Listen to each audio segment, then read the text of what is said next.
नमस्कार, स्वागत आहे तुमचं माझ्या अजून एका व्हिडिओमध्ये। तर आज ना खूप सारी कामं करायची आहेत, दसऱ्याची साफसफाई करायची आहे। म्हटलं चला स्वतःचं अगोदर आवरून घ्यावं आणि फ्रेश मनाने सगळी कामं करावी। तर अगोदर इथे पोटा पाण्याचं बघणार आहे, कारण एकदा जर आपण ती साफसफाईची कामं करायला लागलो ना की किचनमध्ये येऊच वाटत नाही आणि स्वयंपाक पण करू वाटत नाही आणि तेव्हा भूक पण खूप लागते आपल्याला काम करून करून। त्यामुळे म्हटलं अगोदर स्वयंपाक करते। तर इथे काही नाही जास्त, वरण भात भाजी पोळीच बनवणार आहे, कारण लवकर होतं ह्या सगळ्या गोष्टी।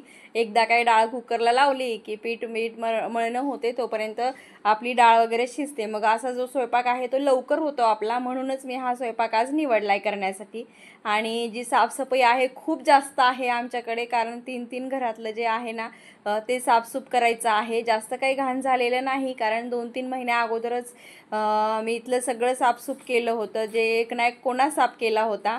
त्यामुळे मला एवढी जास्त गरज नाही, पण घरामध्ये घाण होतेच बरं का। आपण किती जरी साफ केलं ना तर घरामध्ये घाण होतेच, कपडे ते असतात आणि पावसामुळे ना दम्मट वातावरण तयार होतं।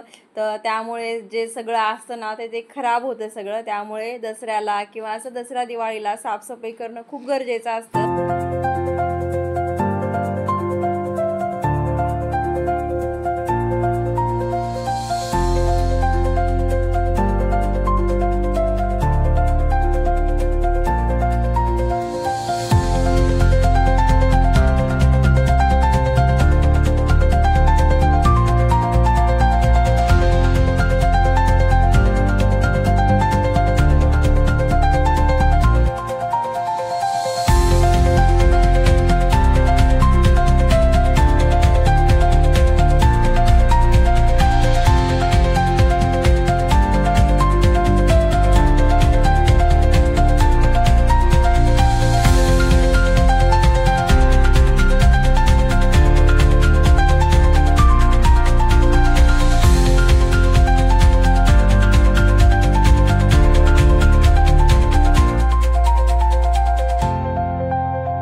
तर हा जो किचनवरचा पसारा आहे ना त्याला थोडं इग्नोर करा, कारण सगळ्या घराने जो आहे ना माझा असाच पसारा पडलाय।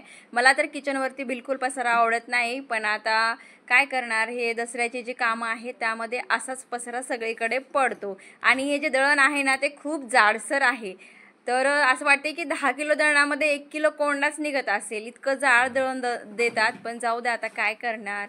तर इथे बघा कुकरचे माझे काय हाल झाले तिथे गॅसचे। तर नेमकाच गॅस वगैरे सगळं घासून घेतलं होतं, पण त्याच्यामध्ये पाणी जास्त झालं, त्यामुळे ते सगळं बाहेर आलेलं आहे। तर वरण भात रेडी झालंय आणि सिंपल पद्धतीने ते वरणाला फोडणी देत आहे। कढीपत्ता, लसूण, कोथिंबीर आणि जिरे मोहरी टाकून, एवढंच टाकून सिंपल आणि खूप टेस्टी लागतं बरं का हे। तर तुम्ही जे मला सपोर्ट करत आहात ना त्याची खूप छान वाटते, कारण माझे डेली जे आहेत ना सबस्क्रायबर ते खूप वाढत आहेत। म्हणजे जास्त नाही, पण 4-5 सबस्क्रायबर माझे डेली वाढतात आणि ते खूप छान वाटते मला। आणि काही जे माझे व्हिडिओ आहेत ना ते व्हायरल पण झालेले आहेत, त्यामुळे मला त्याच्यामध्ये चांगले व्ह्यूज मिळालेले आहेत। तर असं सपोर्ट करा माझ्या चॅनलला आणि जास्तीत जास्त शेअर करा, कारण बाकीच्यांना पण बघायला मिळेल आणि दुसरी गोष्ट म्हणजे मलाही त्याचा फायदा होईल। आणि हा जो कढीपत्ता आहे ना तर ते खूप म्हणजे आज पाणी पाणी झालंय त्याच्यामध्ये। आज दिवसभर मी फ्रीज बंद केलेला आहे, त्यामुळे माझ्या ज्या भाज्या आहेत ना त्या थोड्याशा आता खराबच होणार आहेत। तर इथे काय नाही, 2 पळ्या तेल टाकून घेतले आणि याच्यामध्ये जिरे मोहरी टाकणार आहे। तर जिरे मोहरी टाकताना ना कधी पण आपण त्याला व्यवस्थित निवडून टाका, कारण काय व्हायले मार्केटमधून जे आपण जिऱ्या मोहऱ्या आणतो ना तर त्याच्यामध्ये भरपूर सारे जे खडे आहेत ना ते निघतात, आणि आपण ज्या घरच्या मोहऱ्या असतात, आम्ही तर जास्त काही विकत आणत नाहीत, आम्हाला आमच्या घरच्या येतात, तर त्या मी उन्हाळ्यात आल्या ना की त्याला एकदमच धुवून ठेवते, मग त्या वर्षभर आपल्याला वापरायला कामी येतात. पण यावेळेस तसं काही झालं नाही, त्यामुळे मी आपल्या मार्केटमधून आणलेले आहेत म्हणून त्याला हातावर घेऊन आवळून त्याच्यामध्ये टाकते. तर इथे कढीपत्ता पण टाकलेला आहे. तर जे मी माझं झाड लावलं होतं ना तर ते सगळं गायींनी खाऊन घेतले बघा.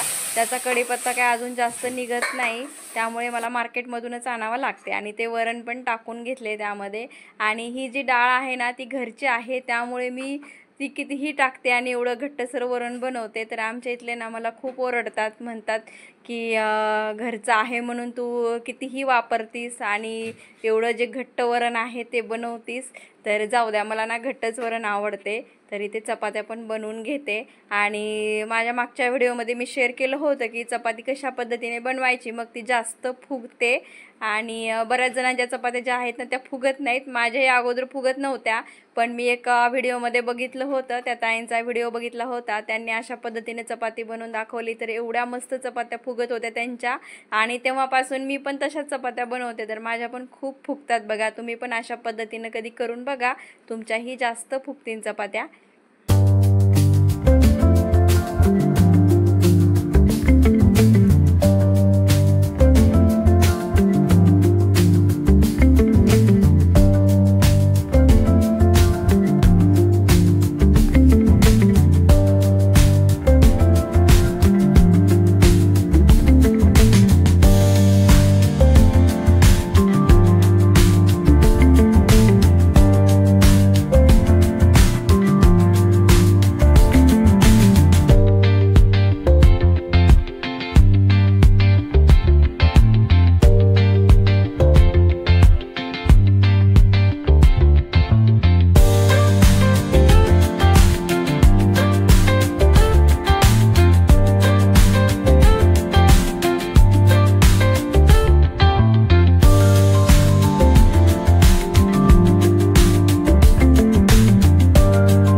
झालं आणि अंथरून टाकते इथे. आणि ही जी गोधडी दिसते ना ही खूप मोठी आहे. माझ्या आईने मला पुण्यावरून दिली होती आणि मला ही खूप आवडली होती. त्याची डिझाईन कलर खूप छान आहे म्हणून. तर बाळा आजारी असल्यामुळे त्याला लवकर औषध वगैरे पाजून त्याला झोपू घालते अगोदर, आणि मी मग नंतर थोडंसं माझं किचनमधलं काम करून घेते, कारण सकाळी उठलं ना की ते सोपं जातं करायला. तर ह्या ज्या डाळी आहेत ना तर मी त्या पातेल्यामध्ये काढून घेते. आता जास्त ऊन पडत नाही त्यामुळे याला वाळवायची काही गरजच नाही आता, कारण ऊन असलं ना की ह्या जास्त दिवस टिकतात वाळवल्या की. तर असं जे आहे ना वर्षभराचं जे धान्य असतं ना तर ते आम्ही एकदाच साठवतो. गहू, तांदूळ, डाळी ज्या सीझनेबल असतात, सीझनमध्ये येतात तेव्हा घ्यायच्या आणि त्याला स्टोअर करायचं. तर ह्या ज्या डाळी आहेत ना, 1-1.5 वर्षाच्या 2 वर्ष टिकतात व्यवस्थित, कारण आम्ही दोघं असल्यामुळे आम्हाला जास्त लवकर संपत नाही. आणि यांनी कसं म्हणजे 10-12 किंवा 15-20 किलो असंच घेतात आणि ते लवकर वर्षभरात संपून पण जात नाही, कारण आपण भाजीपाला पण खातो. तर इथं किचनची आहे ना, जी डीप क्लिन्झिंग करायची आहे आपल्याला, म्हणून मी जे सगळं आहे ना ते बाहेर काढलेलं आहे. आणि माणसं 2च आहेत, पण पसारा एवढा आहे ना या घरामध्ये, आवरून आवरून वैताग आलेला आहे. आणि अजून आपल्याला घ्यायचंच असतं, हे घ्या ते घ्या, चालूच असतं आपलं जमा करायचं. तर इथे स्टाईल ते घासून घेते अगोदर. इथे फक्त साबणाचं पाणी केलंय मी इथे आणि खूप क्लीन निघतात बघा. ही जी घासणी आहे ना, त्या घासणीनं घासलं ना आपण अशा स्टाईल खूप लवकर निघतात. तर तेच. आणि माझं बाळ पण इथे आलेलं आहे बघा आता मध्ये मध्ये करायला. हा दुसरा दिवस आहे, कारण रात्री जे आहे ना त्याला औषध वगैरे पाजून थोडंसं सामान खाली करून आम्ही झोपून गेलो आणि दुसऱ्या दिवशी इथे माझं हे काम चालू झालेलं आहे. तर आता ह्या स्टाईल पांढऱ्या एकदम पांढऱ्या फटक निघलेल्या आहेत, काही साबणाच्या पाण्यानेच आपण धुतल्या त्याला. तर अशा पद्धतीने सगळं जे आहे ना ते डीप क्लिन्झिंग करून घ्यायचं आहे.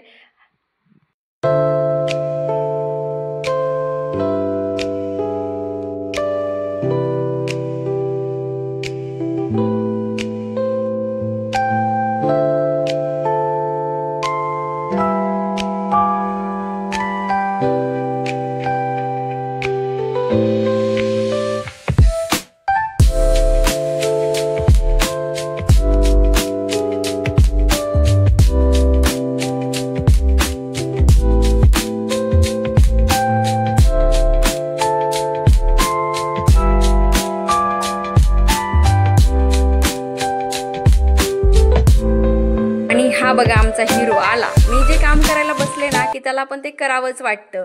तर इथे ना पाय पण खूप घसरतात, सगळीकडे पाणी पाणी झाले तरी पण तो बिलकुल ऐकत नाही. त्याला ना घरी आराम करण्यासाठी ठेवले, तो आजारी असल्यामुळं. पण त्याचं बघा काय चालू आहे इथे. पूर्ण किचनवरती घासाघूस करतोय. मम्मी मला हे काम करायचं ते करायचं खूप मध्ये मध्ये करतो बघा. तर पाऊस बघा किती जोराचा आहे, एकदम भयानक असा जोरदार पाऊस आमच्या इकडे चालू झालाय. आता या पावसामध्ये कसे कपडे धुवायचे आणि कसं दसरा काढायचा माझं मलाच कळेना. काम तर खूप करायला काढलं. इथे पसारा बघू शकता तुम्ही माझ्या इथे किती आहे. या बाल्कनीमध्ये खूप सारे भांडे आणि एवढा मोठा पाऊस चालू आहे. पण फायनली ना मी क्लीन केलंय बघा. क्लीन झाल्याच्या नंतर कसं दिसते. तर इथे पण मी जे माझे डबे वगैरे ठेवायचं आहे ना तिथे पण सगळं मी साफ करून घेतले व्यवस्थित. आता त्याला ना सगळं आवरल्याच्या नंतरच पेपर वगैरे लावून जे आहे ना त्याला ठेवून देणार आहे. इथे फ्रीज पण साफ करून घेतले आणि एका दिवसामध्ये बरीचशी कामं इथे मी करायला काढलेली आहेत बरं का. तर इथे बघा जे हॉल आहे ना तो सगळा असं सामानांनी भरलेला आहे. जे काही छोटं छोटं सामान आहे ते मी असं ठेवलं इथे. आणि भांडे कुंडे सगळे इथं घासून ठेवलेत बघा. सगळे जे भांडे आहेत ना ते माझे घासून झालेले आहेत इथे. तर फ्रीजचं जे आतमधले जे सामान आहे ना ते सुद्धा घासून ठेवले आणि सगळा पसारा झालाय. तर हे जे तीळ आहे, जे सगळं सामान आहे ना ते आता भरून ठेवायचं आहे मला. सगळीकडे मी जिकडं तिकडं पातेल्यामध्ये कोणत्या कपड्यामध्ये असं बांधून ठेवले. तर त्याला व्यवस्थित आता भरून ठेवायचं आहे. तर अशा पद्धतीने